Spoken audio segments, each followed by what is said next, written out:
Ibovespa, na sexta-feira, desacelerou o ritmo de queda. Ele começou aqui uma abertura mais fraca, né, após novas mínimas, né, acabou renovando novamente, porque na quinta já ficou abaixo dos 96, ainda não confirmou, com a recuperação em Nova York. Mas a alta em Nova York foi uma recuperação após o início da temporada de balanços, né, as empresas apresentando lucros menores do que esperado. Foi o caso dos grandes bancos, que deram início a essa apresentação de resultados, né, com o JP Morgan, Morgan Stanley, mas ontem o Citi já apresentou resultados melhores, né, e o setor financeiro, os principais setores para o S&P, foi o que teve o melhor desempenho. Então, aqui o que pesou mais, né, para o Ibovespa foram as commodities, né, o recuo do petróleo, minério de ferro também desabando na China, né, inclusive o destaque na quinta-feira foi para a Vale, mais de 6% de queda, né, despencou. Ontem, o petróleo conseguiu alguma recuperação, mas ainda assim na semana fechou em queda. Foi o caso também aqui para o Ibovespa, né? Então, aqui, a primeira resistência que a gente tem é o 99. Ainda tem um movimento muito fraco aqui, apesar, né, já começa a delinear aqui uma divergência. O que a gente pode ver aqui na semana, né, é o grande alargamento que ele vai formando aqui, e a máxima dessa semana está acima dos 100 mil pontos, mas o primeiro bloqueio que a gente tem é o 99. Então, o movimento continua fraco. Para mim, o Ibovespa continua, né, para confirmar esse pivô de baixa, e o suporte que a gente tem está aqui embaixo, o movimento de novembro de 2020, que é os 94 mil pontos.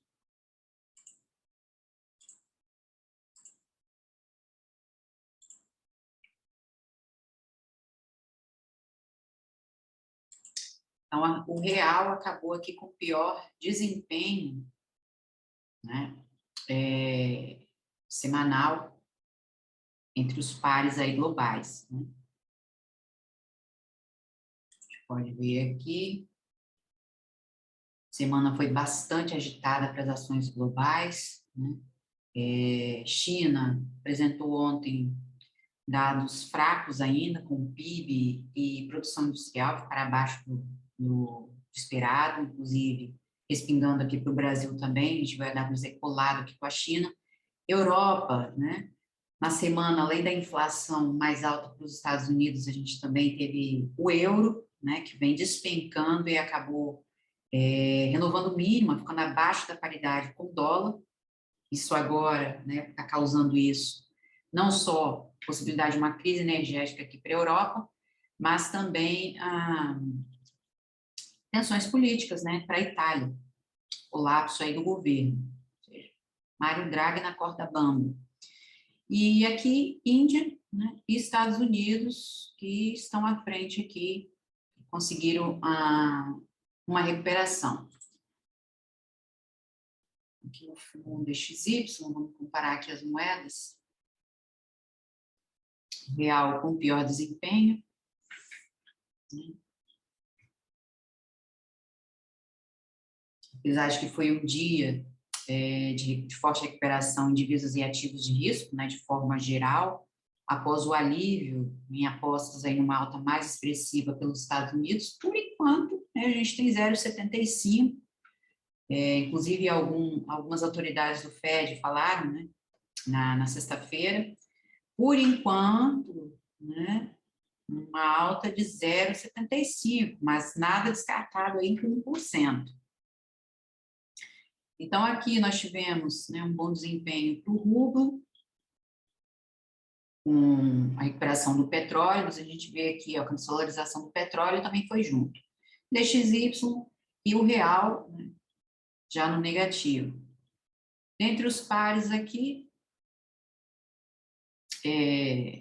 com pior desempenho, né, comparado às moedas emergentes mais próximas, né, que a gente tem o peso mexicano, o peso chileno, que veio aqui roçar o peso argentino, né, peso colombiano, sol peruano, o rand sul-africano também, que está aqui para baixo, junto com a libra, né, e a lira turca, que agora está na lanterna, né. Chile, México, países desenvolvidos, né, com moedas relacionadas às commodities, o canadense, o australiano, né, tem promovido constantes, em alguns casos, fortes aumentos, o último foi com o Canadá, de juros, né, elevando a concorrência aí também para o real.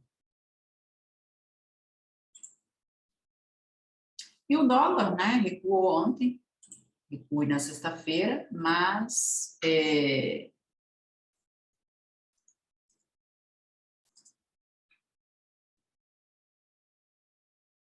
na semana, né, já está aqui no 5,40.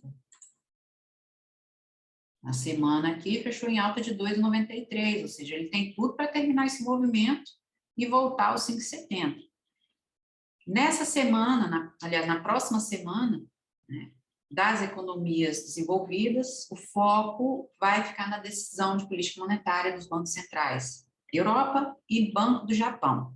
Uma questão chave, né, principalmente para a Europa, é até que ponto eles estão incomodados com essa rápida queda aí das moedas, né, que o iene já vem caindo há bastante tempo, né, e o euro agora bateu a paridade com o dólar.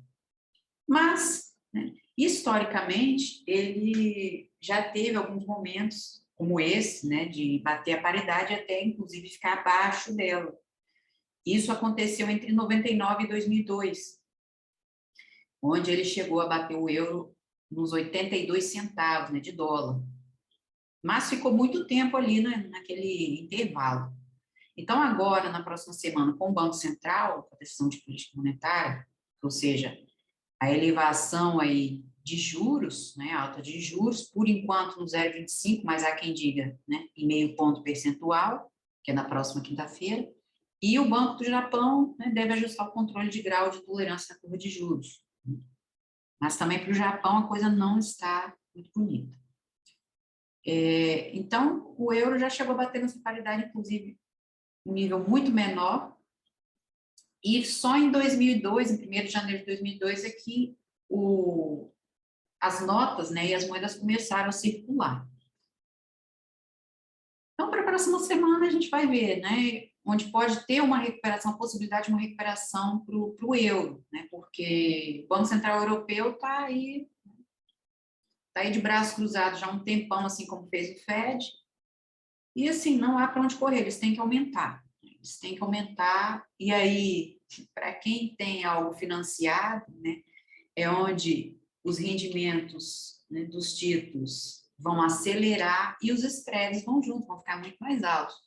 Então, quem tem aí financiamento de casa, principalmente casa, né,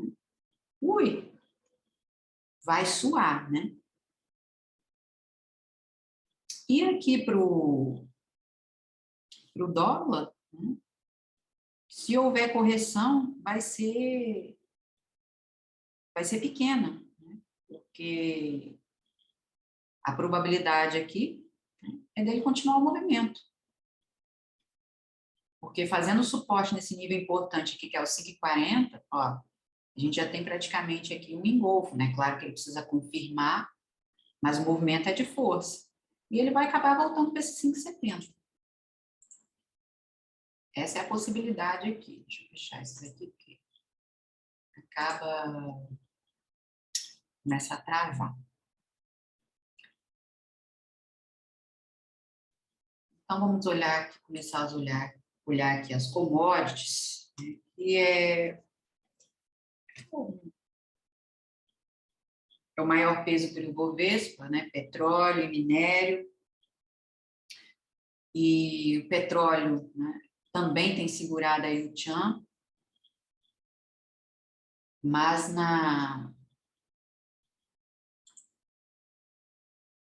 com essa forte correção aí que teve o petróleo, né, acabou voltando aos níveis pré-invasão aí da Rússia, né? Fechou em alta na sexta-feira, mas não evitou o recuo semanal.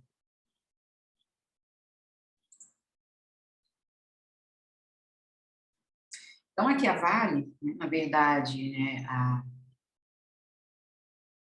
o minério despencou também na Ásia, né, e Vale já cai mais de 30% desde as máximas do ano, né, com essa pressão no minério.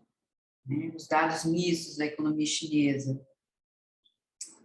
não agradaram muito, né? Então, o caminho para a recuperação para esse setor ainda é complicado, né? Portanto, aqui eu até mostrei uma entrada na Vale na quinta-feira, mas para mim na quinta ela já vinha aos 67, que era o nível que a gente tinha aqui, mas ela reagiu na faixa 50, inclusive voltou até no fechamento, mas foi ontem, na sexta, que ela confirmou aqui o nível. O caminho para Vale foi no ponto aqui, ainda tem mais pressão de venda para ela, está aqui embaixo, 65, né, que foi o ponto de reversão dela em novembro do ano passado. Ainda assim, a zona de compra para ela ainda está aqui embaixo, nos R$60, porque o principal suporte dela está aqui, que é a mínima de 2021. Esse é o principal suporte. Então, o mercado para as commodities continua pressionado, né? Porque os contratos futuros, eles também caíram abaixo dos $100, né? Devido ao aumento dos temores da diminuição da demanda por aço, né? Porque o PIB da China decepcionou, né? E uma crise no setor imobiliário também começa a ganhar destaque, inclusive essa semana a gente acompanhou a quebradeira na China, né? Com a situação dos bancos. Então, está bem complicado, né? Parece que outra vez a situação está vindo de lá. Mas fala assim, em temor de recessão, gente, já estamos vivendo uma recessão. Para mim, ela já está aí. Não está batendo a porta, não, que ela já entrou. Para mim, ela já entrou. A atividade no país, né, que é a maior produtora de aço, maior consumidora também de minério de ferro do mundo, o PIB ficou menor do que esperado. Um desempenho aí menor, pior do que esperado, também devido aos lockdowns, com esse surto aí que vai acelerando na China. Ou seja, está complicado, porque numa situação de inflação alta, um dos setores que se beneficiam são as exportadoras, né, de commodities, petróleo. Por enquanto, que está segurando a situação é o petróleo, né? Mas aqui, a gente tem movimento ainda até 65. O primeiro ponto de retorno para ela é 69, seria o 69 que eu comentei no vídeo. Mas aqui ela já mostrou uma exaustão. Inclusive, ó, já no fecho, ela até abriu aqui com gap, né? Fechou aqui em 67,95. Ou seja, ela ainda vai voltar aqui a 67, né, que é a mínima da semana, ficou aqui em 66, 65, mas ainda temos um número inteiro para considerar, porque não rompeu ainda. Então, ela vai voltar ali, né, até confirmar o movimento. Aqui a possibilidade, como a gente tem gap, né, pelo menos no 71, se aproximar de 71. Porque a situação aqui é para continuar. O movimento aqui para a vara de continuação, para mim, né, ela vai reagir ali no 65. Então, pode ser um trimestre difícil aí, né, para as mineradoras, né? Inclusive, o Bank of America já cortou o preço-alvo aí da Vale e da CSN, né? CSN Mineração pela segunda vez.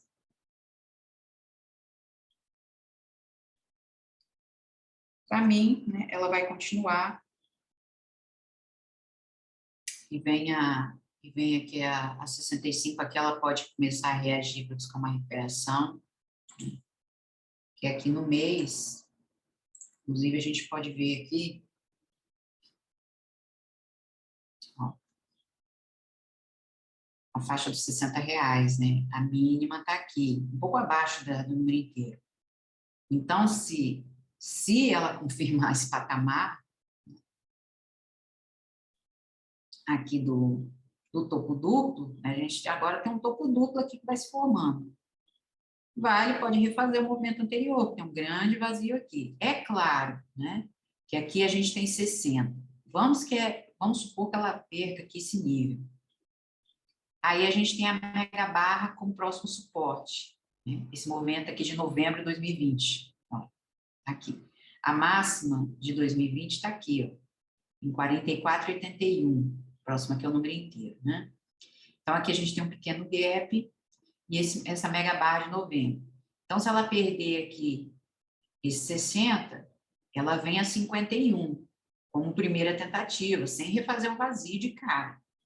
Porque aí, o que acontece? Ela vai voltar aos 60, vai entrar pressão de compra para voltar a 60. E aí, é nesse pullback é que vai definir.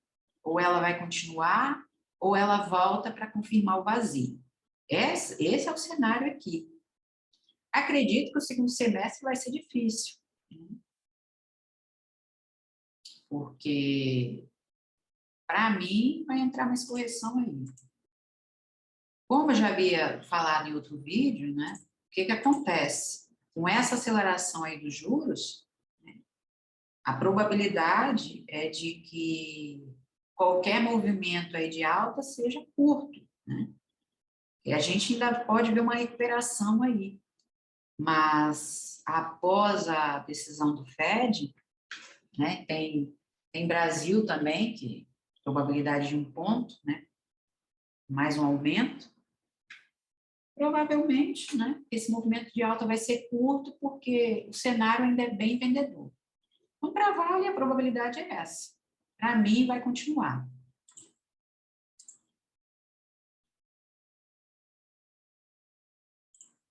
Para mim, vai continuar. Vamos olhar aqui mais nos papéis. Mais um aqui. E dos materiais básicos, tem mais peso. Né? As empresas que têm mais peso é Vale, GGBX, CSN e Suzano. Vamos olhar a Suzano, que no início dessa semana, Suzano, 23, foram um dos poucos papéis em alta. Que eu até mostrei também a entrada na semana para telefônica, e que ela tem a possibilidade também de continuar o movimento, né, de recuperação. Bom, Suzano, né, ela tinha suporte aqui em 45,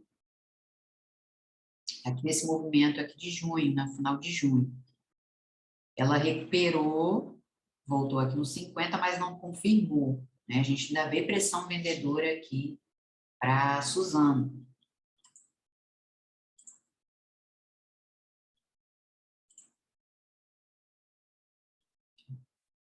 Na semana. Então, o que a gente tem aqui, né, para Suzano? A possibilidade de um pivô desse último movimento aqui, que foi março. Ela voltou aqui a 64. E o vértice desse pivô é justamente aqui os 45, porque a gente tem essa acumulação aqui de setembro, inclusive se a gente olhar por simetria, né, ela tinha a recuperação aqui para fazer, que foi esse movimento aqui de agosto, até aqui a faixa dos 52, mas ela parou bem antes, ficou nos 50. Então, a recuperação aqui ela já fez, e agora ela pode confirmar os 45. Para quê? Para refazer esse fractal anterior, que foi aqui o movimento de julho até agosto, onde ela voltou nos 52. Então, agora o caminho para Suzano é a faixa de R$35, quando ela confirmar esses 45, né? O que é o principal suporte para ela aqui. Vou colocar aqui.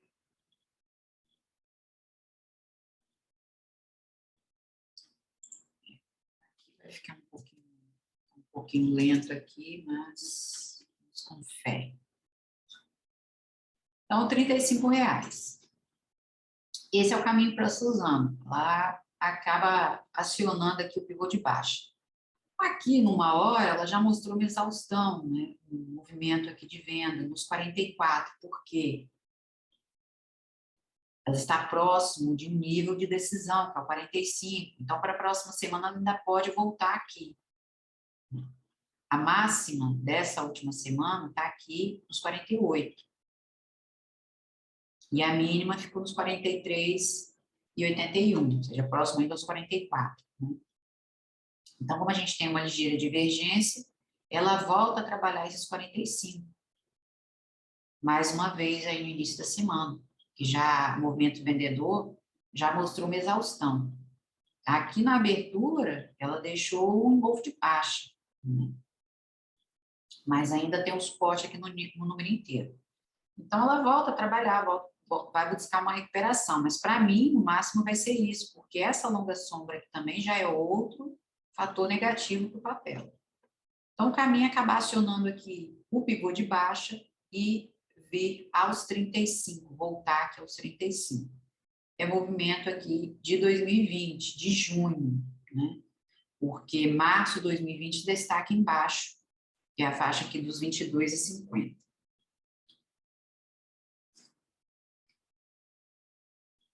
Aqui nos 35, olha, outra simetria que nós temos, movimento de maio de 2020. Então, aqui pode ter uma reação no papel, para ela começar a se recuperar. Para voltar onde? Justamente nesses 43. Essa é a possibilidade aqui para a semana. A semana foi bem fraca para a Suzano com 7,67. Então, esse é o caminho aqui para o papel.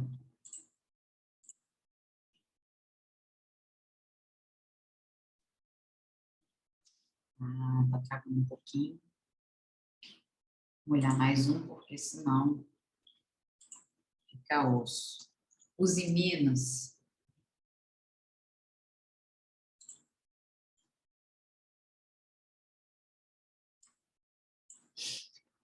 Bom, Use Minas também tem uma divergência aqui.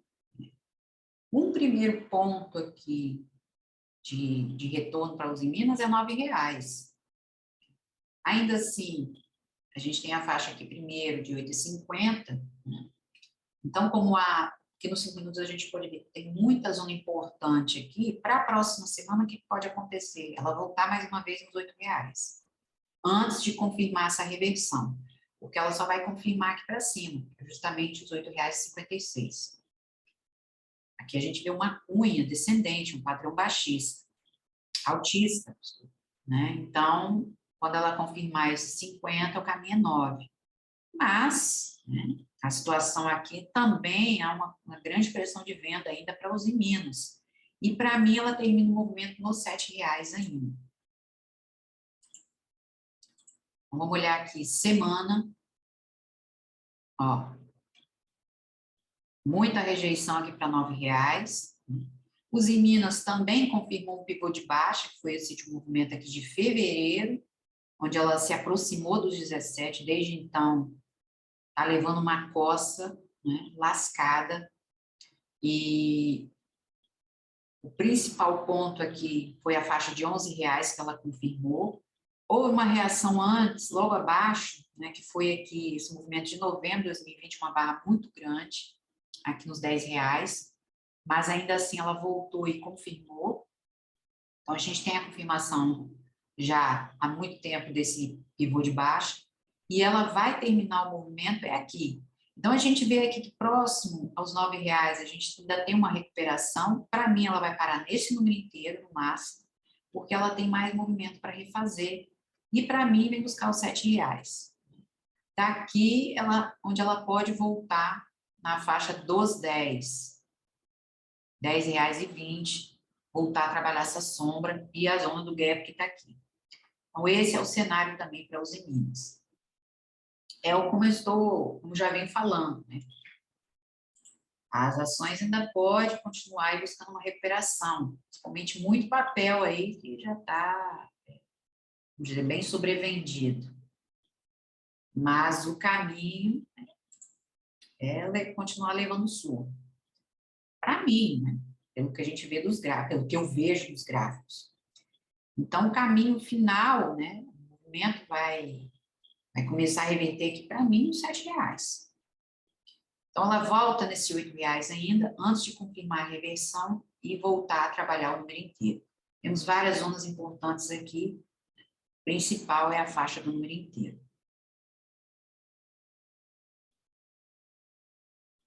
Então, aqui ainda vem aos R$ 7. Vamos olhar aqui petróleo. Um papel que eu mostrei a entrada também foi Petro Recôncavo, né? Eu mostrei na quinta-feira, e na sexta, ontem, ela voltou a trabalhar a zona importante, que eu também já havia comentado, que a recuperação para ela, no máximo, seria os 23,50, sem trabalhar o gap, sem fechar gap. Para ela fechar, ela teria que voltar a superar aqui os 24. E foi justamente o nível que ela voltou, né? Porque a gente tinha duas ondas importantes, a faixa 50 e a mínima da última semana, 23,30. Então, aqui, até a quinta-feira, ela acumulou, né, formou um triângulo simétrico, já com movimento prévio, né, o gap aqui no dia 12, e mostrei a venda, né, aliás, mostrei uma entrada de compra, porque no dia 14 ela abriu com gap, mas aí começou a entrar a pressão compradora aqui em 21. O principal suporte aqui para ela está em R$ 22. E o que a gente tem aqui é um ombro, cabeça ombro. Então, ela vai precisar confirmar aqui a faixa dos 22, porque a gente tem uma barra muito grande aqui de março desse ano. E o próximo nível que ela tem para voltar a trabalhar, rompendo esses 22, é justamente o momento de março. Foi a segunda semana aqui do mês. Tem uma longa sombra aqui, então caminha 18,50. Como ela ainda está deixando sombra aqui, na próxima semana, né, que é a mínima aqui foi em 21,17, né, ela vai voltar nesses níveis, está aqui no diário, ela vai voltar a trabalhar esses níveis até definir. Mas, para mim, a recuperação fica por ali, vai ficar por aqui. Ficar nesses 23,50.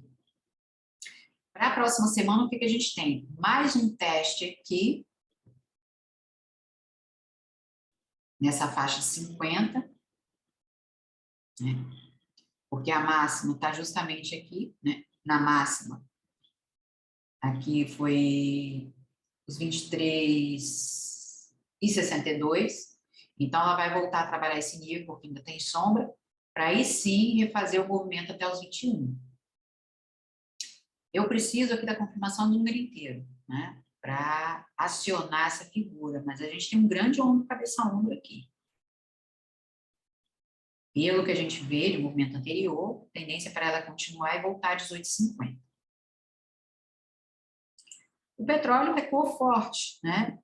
Principalmente na quinta-feira, devido a esses temores de aumentos mais agressivos, né? Pelo Fed, né? E isso pode impactar profundamente o crescimento econômico, já não está muito bom, e, portanto, também a demanda petrolífera, né? Então, os preços do petróleo despencaram nas últimas 2 semanas, o que acabou também ficando abaixo da marca dos $100, né, por barril, voltando aos níveis pré-invasão da Rússia, né, pela Ucrânia. E as ofertas globais também continuam bastante restritas, né, na medida que o Ocidente continua sancionando as exportações da Rússia. Então, isso ainda está longe de acabar, e é o que vai pesando também. Portanto, né, petróleo recuando, elas vão junto, e muitas outras empresas também que eu vou mostrar daqui a pouco, né? A China também, que é o maior importador de petróleo, em junho, no mês passado, as importações atingiram o maior patamar, atingiram o menor patamar, aliás, desde julho de 2018. Né? Os refinarias vão se antecipando a uma queda da demanda, principalmente pelos bloqueios agora, né, lá na China, né, o lockdown, retorno do lockdown. O que a gente consegue ver também, né, isso eu já venho comentando também há bastante tempo, são as balanças comerciais, também fracas. Então, ou seja, tudo caminha aí para mais pressão vendedora.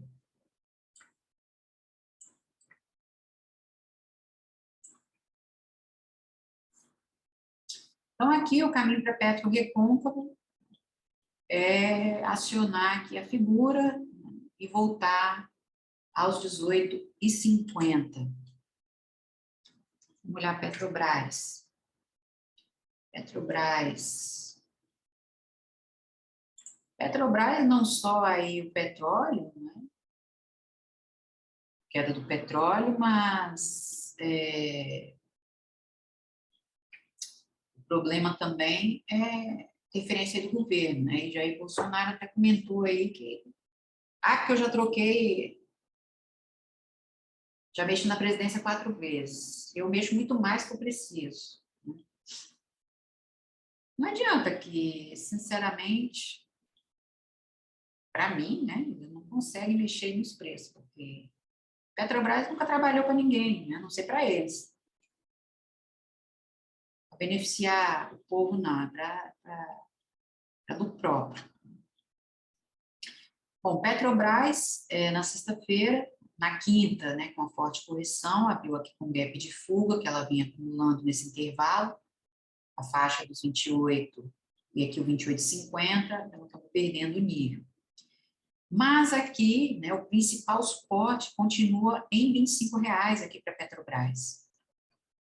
Então, ela teve aquela forte correção, né, com as tretas aí com o governo, ela acumulou, mas voltou a trabalhar os 29. O movimento aqui só vai ganhar força acima dos R$ 30,00, né?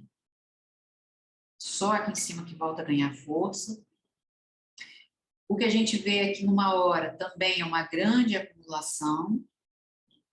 E o que ela pode refazer aqui, por enquanto, é voltar justamente nesse 29. Por enquanto, mas o movimento só vai ganhar força acima dos R$ 30,00. A máxima dessa semana está aqui, né? Justamente aqui, próximo ao número inteiro. Ela já havia deixado aqui um padrão negativo no início de julho, né? Semana de 4 de julho, que foi aqui, que é aqui um hangman, justamente aqui nos 28,50. Então, num primeiro movimento, apesar de eu ter aqui longa sombra, num primeiro movimento, essa sombra vai atuar como suporte. Então, aqui, Petrobras vai voltar nos 29 antes, né, de, quem sabe, confirmar esse nível. Porque, por enquanto, né, ela tem aqui os 26,50, o primeiro suporte, mas é nos 25 que a reversão é confirmada. Ou seja, onde o movimento aqui de venda ganha mais força. E aí, perdendo esses níveis, né, a gente tem Petrobras aqui embaixo, né, na faixa dos R$ 22,00. O movimento aqui acelera.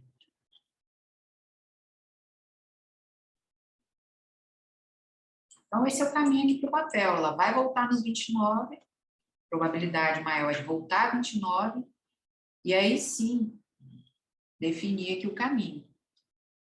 Porque ela já deixou aqui na primeira semana de julho um padrão negativo, mas é só em 25 que o movimento vai ganhar força, né? Vai acelerar.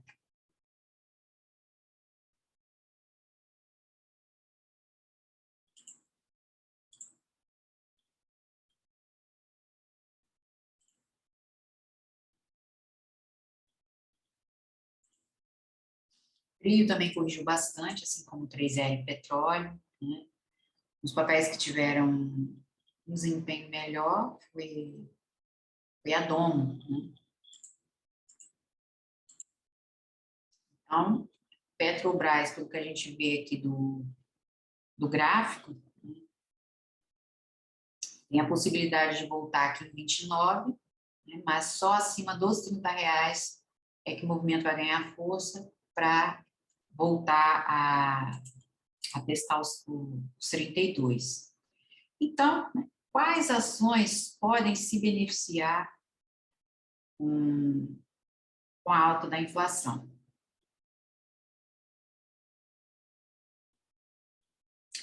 Com o destaque, né, para a escalada da inflação, o combustível reflete, né, a alta do petróleo, somado ao câmbio desvalorizado, né, Isso tudo é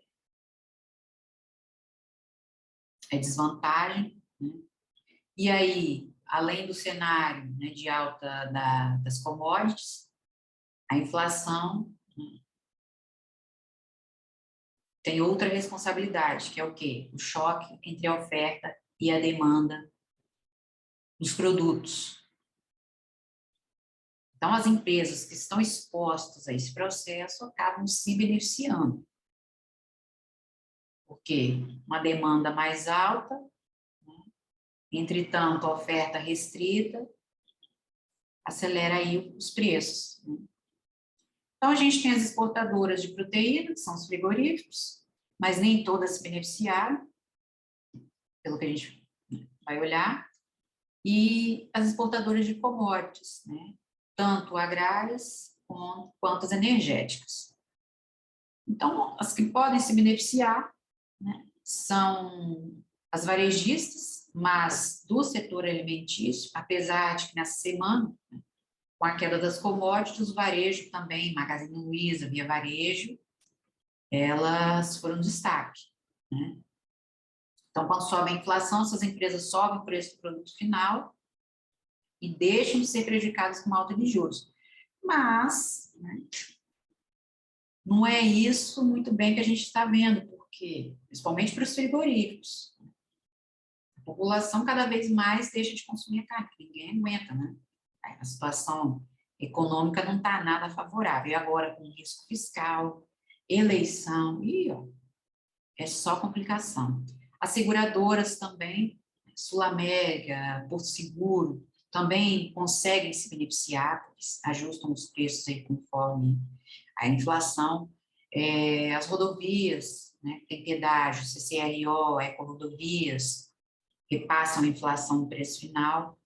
Bancos, tem e não tem, né? Com a taxa de juros maior, porque os empréstimos, né, ficam mais caros e o spread também muito maior, mas quem é o doido, né? Só vai se ferrar quem já está com algo financiado, né? Também temos saneamento, utilidade pública, porque mesmo, né, independentemente de uma inflação mais alta, né, as pessoas têm que continuar pagando aí os serviços, né? Telefone, internet, água, luz. Então, a gente pode procurar aí umas oportunidades nessas empresas, né? Então, vamos começar a olhar aqui. Inclusive, algumas recomendações daí da última semana foi justamente do setor aí do varejo, né, alimentos, que foi Camil. Então, vamos olhar. Olha aí, Camil. Olha aí, Camil, hein? Que delícia.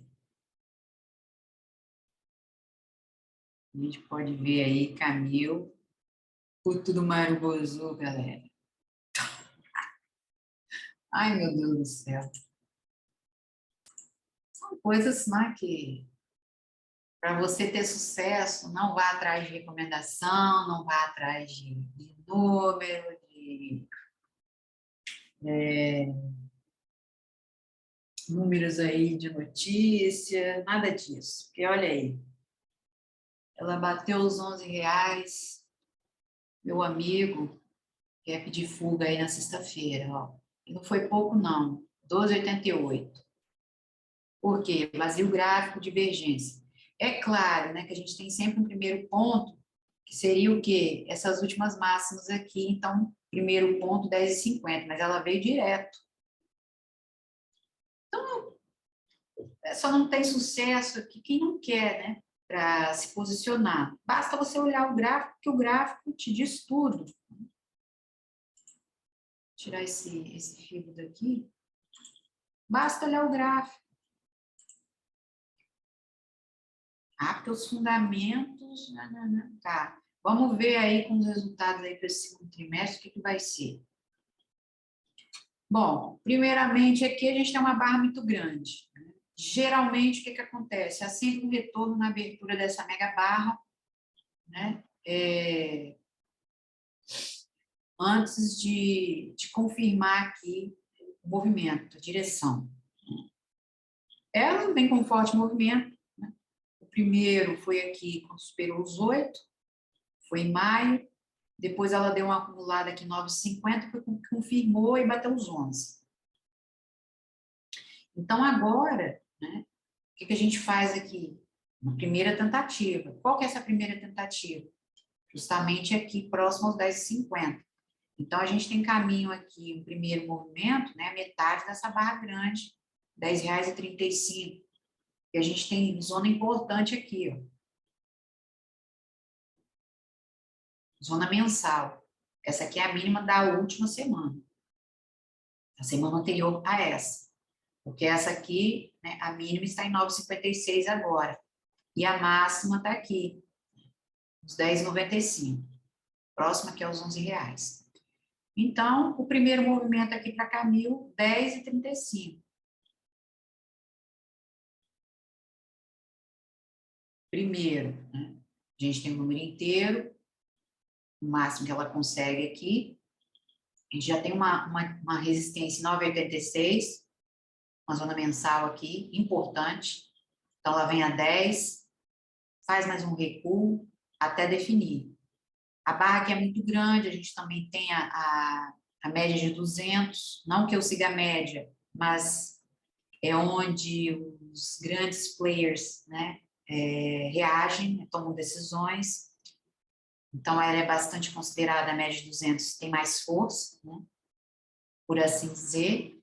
Também temos essa última acumulação, que é a faixa dos 9,50. Então, no primeiro momento, ela vai se segurar aqui, ela vai buscar a recuperação, né, antes de confirmar, mas a reversão só acontece em R$9, porque foi outro ponto importante que ela definiu aqui no final de maio.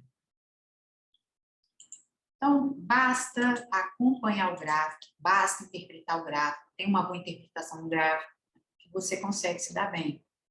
E ir atrás de números de notícia, não esquece. Esquece que é furado. O gráfico já tem tudo descontado, já te diz tudo. Então, aqui, esse é o cenário para Camil.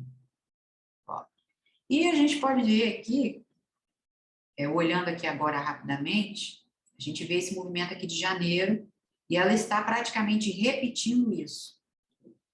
Só que essa última acumulação aqui, que foi entre setembro e novembro e dezembro, justamente aqui nesses níveis de 9,50, a acumulação foi muito maior. Essa já foi de menor amplitude.